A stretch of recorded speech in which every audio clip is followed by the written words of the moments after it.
Welcome to our channel. Don't forget to like, to subscribe, and to share our stuffs on this channel. Okpebholo to renovate 100 schools to mark 100 days in office. Edo Governor Monday Okpebholo has stated that his administration will renovate uh, and reconstruct 100 schools across the state to mark his first 100 days in office.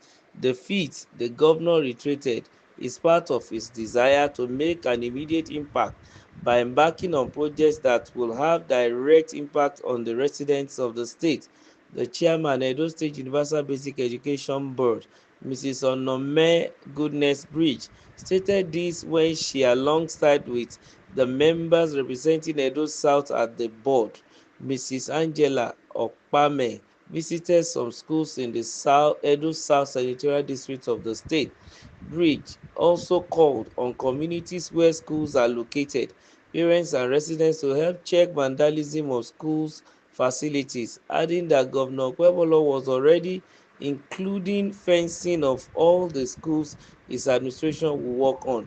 The Edo Suburb Boss visited Ebo Primary School in Iyekoga and Oreogene Primary School, both at Oredo Local Government Area, and Evarike Junior Secondary School, Youth Junior Secondary School, and Okekugbo Primary School in Ego Local Government Area, where she said all the renovation and reconstruction works will be completed between 1 week to 3 weeks. According to her, security is one major issue we have to look into, and we also have to sensitize the communities so that they can put an eye on these properties, because the children are the ones that will suffer if these facilities are destroyed.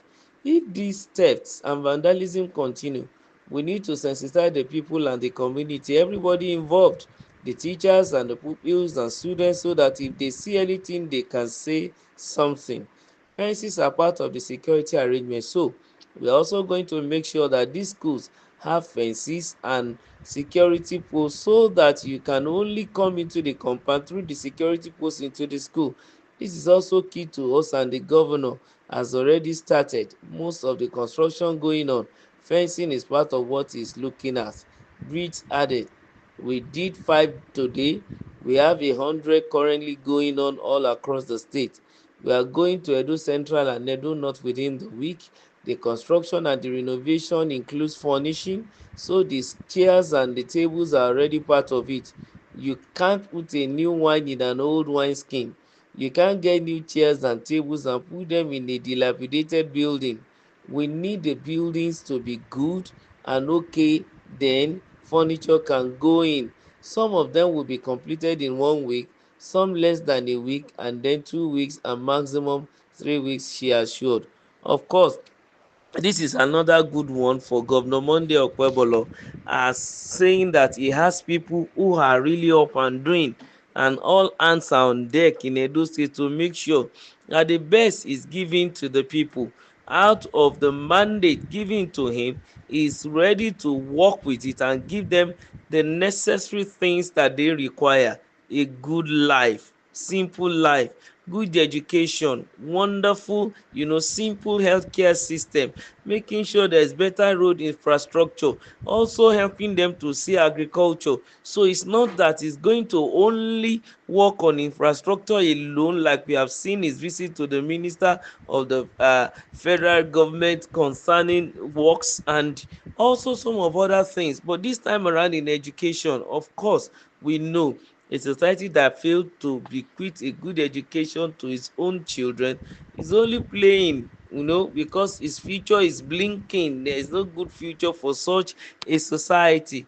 Of course, renovating these schools are jamming, because learning, especially right now in this time and age, is required to be done in a very conducive environment, because there are bound to be distractions in this jet age of internet improvement and a lot of new things that distract the attention of students. So renovating the environment, the school, giving them new chairs and tables, and making sure the buildings are also renovated, and making sure that the staff too that are supposed to work there are in place, will help the student to have a better concentration and also to be able to achieve the best out of their lives, because we know there are bound to be some that might be distracted because of the way the world is right now.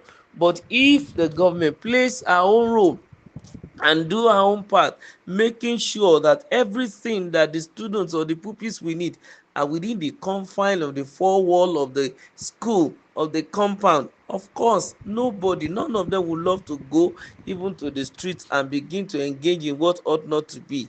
An idle mind, they say, is the devil's workshop. If the schools are welcoming and it's and a good conducive environment for learning, I know young people that want to go to school will surely love to stay in and then learn very well. And also, this effort of these superb officials is supposed to be, welcomed, and then we need to give them a thumbs up for it. But then they need to see to the completion of all this renovation, and also make sure that they make sure that the deliveries are of quality, because we don't want to also have a situation whereby you say renovation and be done, then buildings begin to collapse because of usage of substandard product or produce or materials. These are very very important, so I will encourage the board to make sure that professional consultants are engaged in order to make sure that these contractors are they deliver high quality materials that will make the place also safe for the people. Of course, looking at the way the situation of the country is, there is a lot of stealing all around. Then the innovation of having a security at the entrance of the school, very very germane. Doing the fence is not the only thing they should do. They should put security men too at the gate, such that as every student comes in, and they come in, they will stay until the closing time. There will be no room for any child to find his way out of the school, thereby getting in the hands of kidnappers or other things. And also, when no one is on school at school, they should be able to have a security man, of course, marking the door and making sure he's looking over the infrastructure, and the community too should also support. Like they mentioned, everybody's, security is everybody's duty. So everyone, whether you are the teacher or the head teacher or a community person or the student yourself or the pupil, see something, say something, work towards the security of all the infrastructural facilities that are in the school, and make sure they are well protected. By doing this, of course, is going to also give some sense of belonging to the people and encourage them to keep enjoying the dividends of democracy. Don't forget to like and to subscribe to our channel. Thank you.